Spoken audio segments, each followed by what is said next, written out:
What up, guys? I'm Mr. Downtown Ray Melo, and you're listening to the Entertainment Report on iHeartRadio, live from Dubai for Friday, December 6, 2019, delivering some major stories and trends going on in the world of entertainment and beyond. You can follow the show on Facebook, Twitter, or Instagram. Facebook.com/Entertainment Report with Ray Melo, that's RAYMELO, on Twitter at The Enter Report, or on Instagram at The Entertainment Report. You can listen to the show anytime you want on iHeartRadio. Just go to iHeart.com or your iHeart phone app, search for The Entertainment Report, and it'll take you to the page.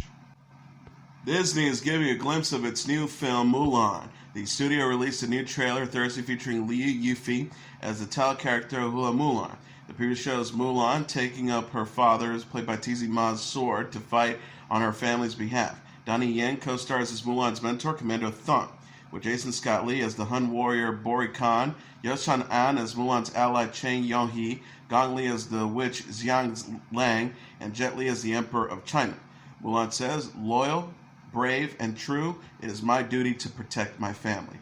Mulan is a live-action remake of the Disney 1998 animated film of the same name. The trailer references songs in the original movie, including "Honor to Us All," "Reflection," and "I'll Make a Man Out of You." Disney released an official poster for the remake Wednesday. Mulan is directed by Nikki Caro and opens in theaters March 27th. Caro describes the film as, quote, "a big girly martial arts epic" in an interview with MoviePhone in 2017. She says it will be extremely muscular and thrilling and entertaining and moving.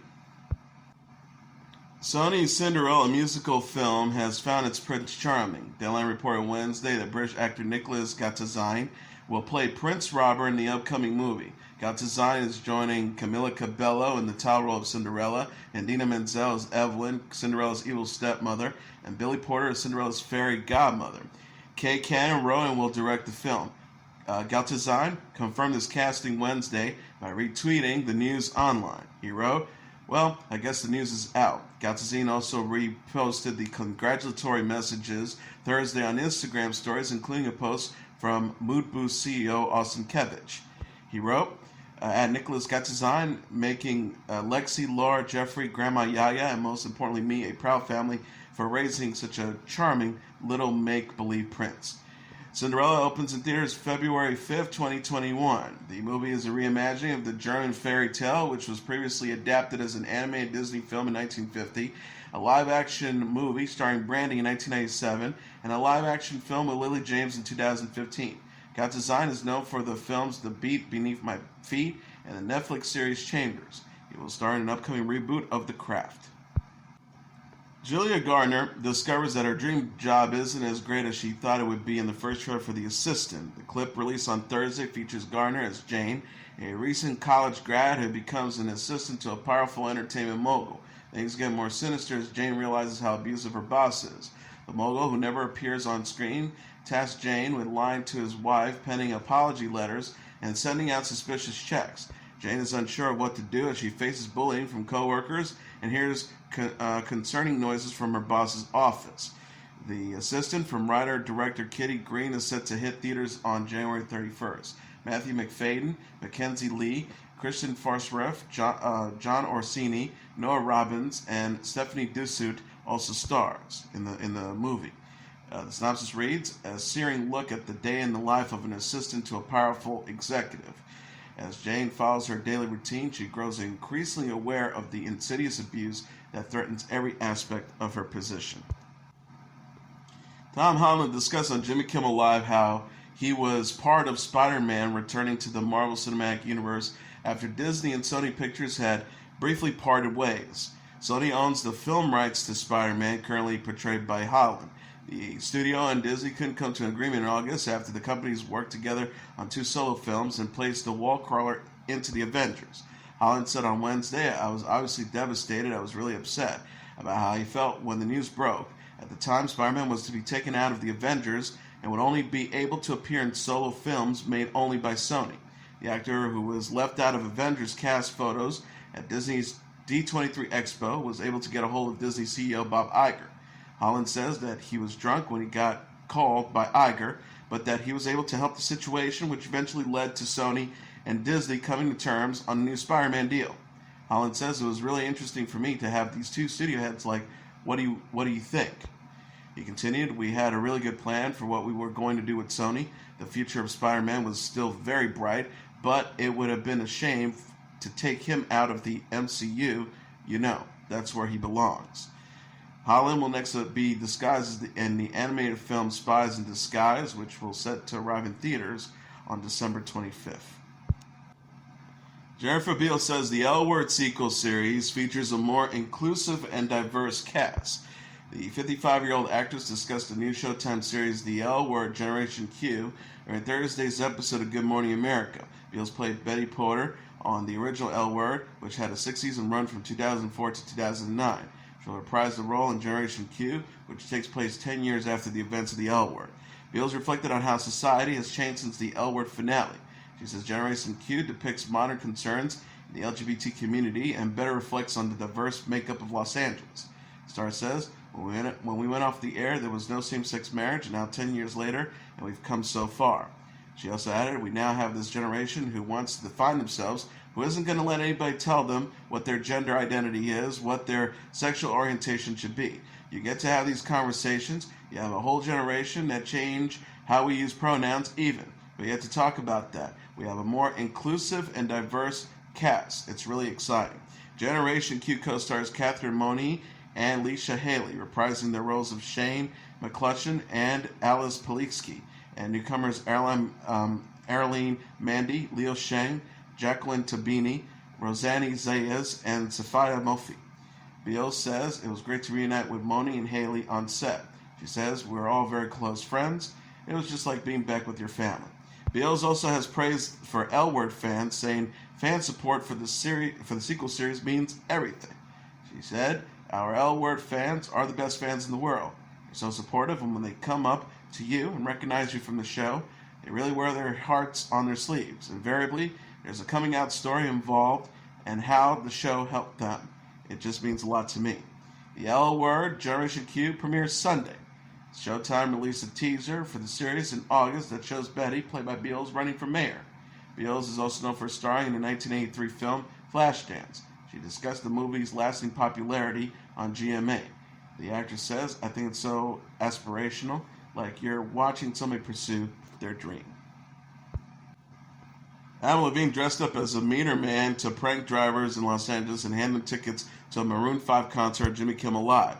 The singer pretended to be writing up real parking violations for the drivers before presenting them with concert tickets. Levine approached the man about not paying the meter within 30 seconds of parking, even though he still had time left on his spot. The 40-year-old helped guide a woman into the parking spot, but then starts to give her a ticket for pulling in too fast.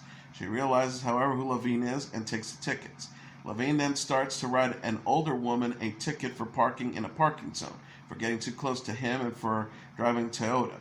The woman is still confused after receiving the concert tickets and says she doesn't know who Maroon 5 is.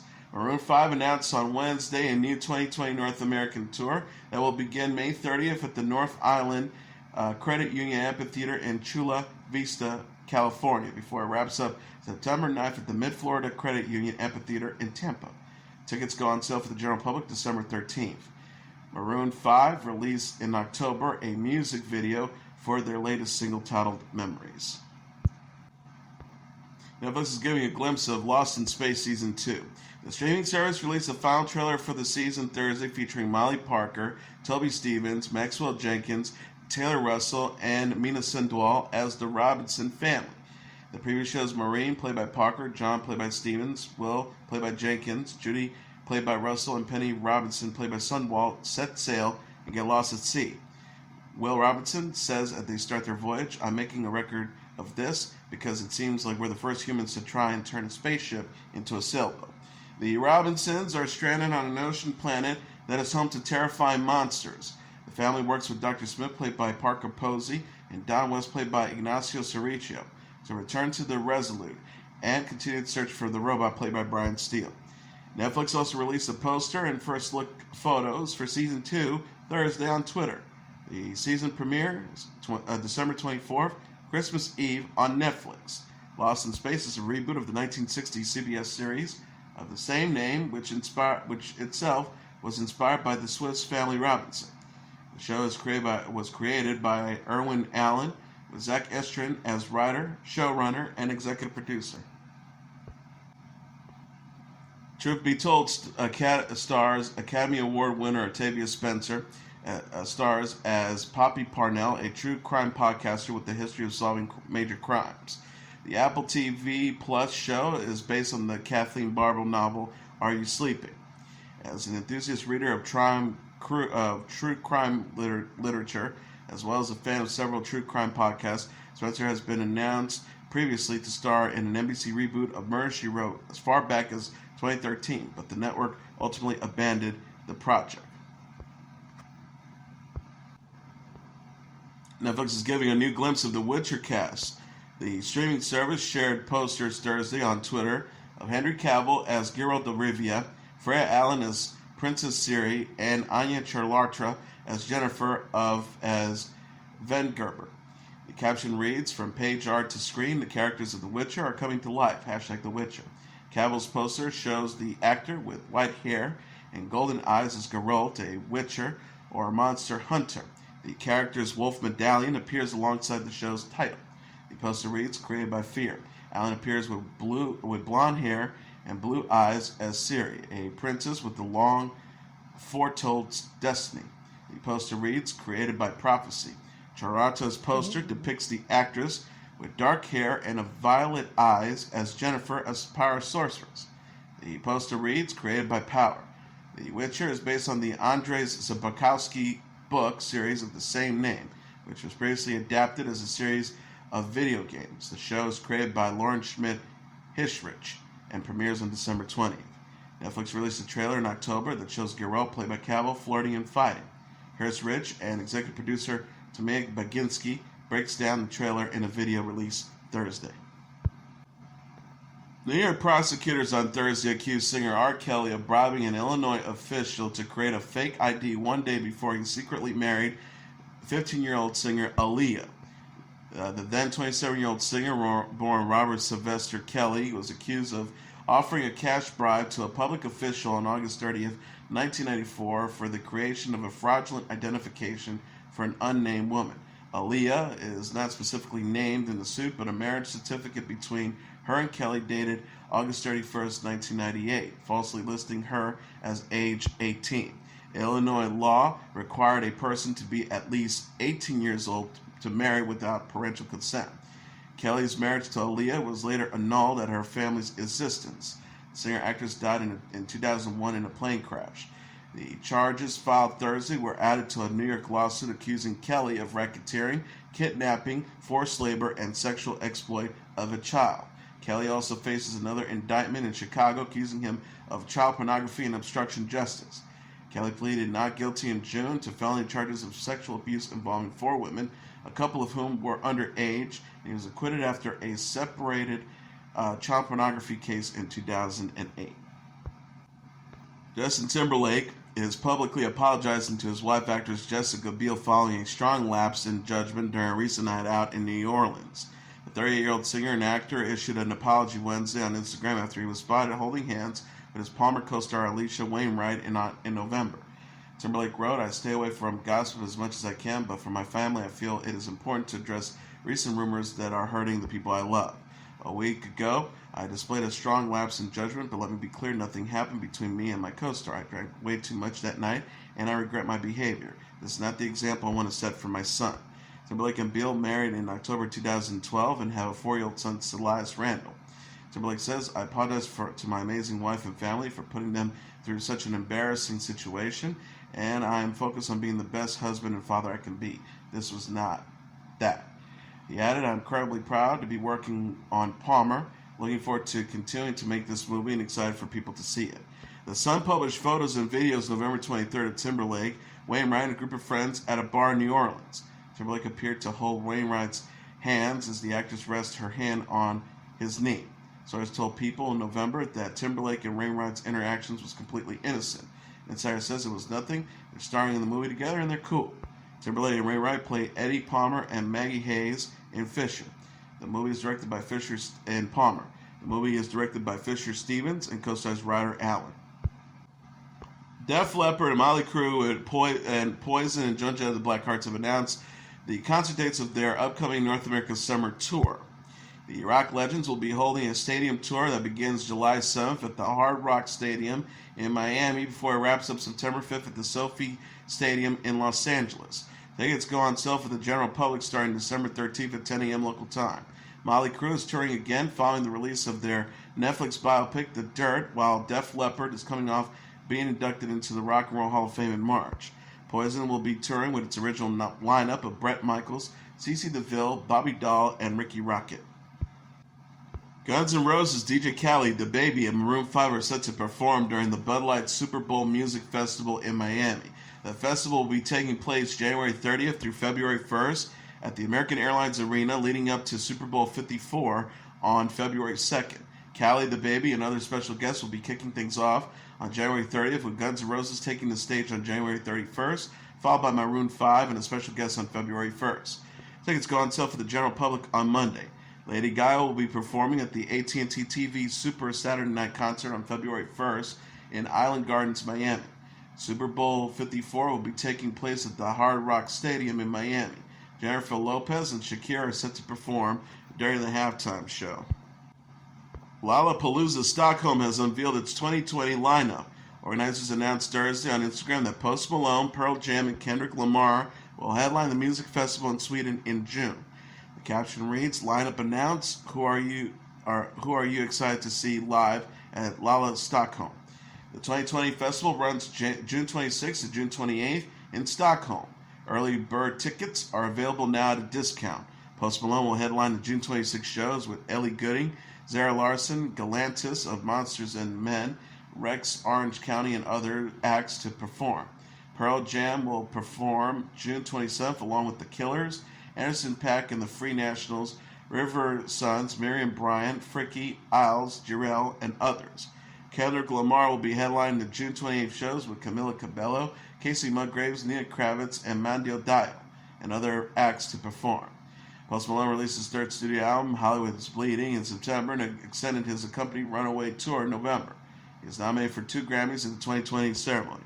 Pearl Jam last released the single Can't Deny Me in March 2018, and Lamar most recently recorded songs for the Black Panther soundtrack, including All the Stars.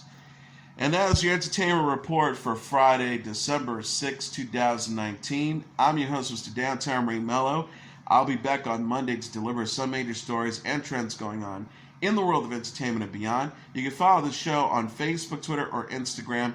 Facebook.com/The Entertainment Report with Ray Melo. That's RAYMELO. On Twitter at The Enter Report, or on Instagram at The Entertainment Report. You can listen to this episode or any previous episodes of The Entertainment Report anytime you want on iHeartRadio. Just go to iHeart.com or your iHeart phone app, search for The Entertainment Report, and it'll take you to the page. Everyone have a great weekend, good night, and God bless you all.